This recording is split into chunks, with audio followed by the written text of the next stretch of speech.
Listen aggressively. The ability to listen, really to hear what someone is saying, has far greater business implications, of course, than simply gaining insight into people. In selling, for instance, there is probably no greater asset. But the bottom line is that almost any business situation will be handled differently and with different results by someone who is listening and someone who isn't. When I was preparing to write this book, I asked a number of my business friends, several of them chairmen of companies, what business advice they would give if they were writing it. Almost without exception, and often at the top of their lists, they said, learn to be a good listener.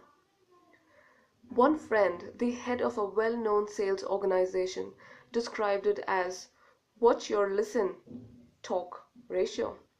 Another, an executive at Pepsi Cola, told me the story of one of Pepsi's all time corporate coups, and how, if he had been a better listener, he would have saved himself and his company a lot of time.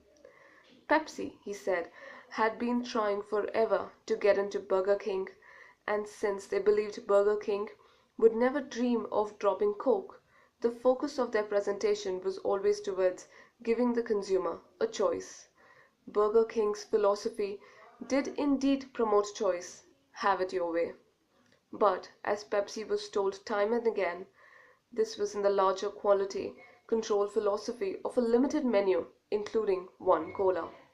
One day, Pepsi finally got the hint and changed its pitch to stress that Pepsi and Burger King were corporate soulmates. The number twos going after the number ones.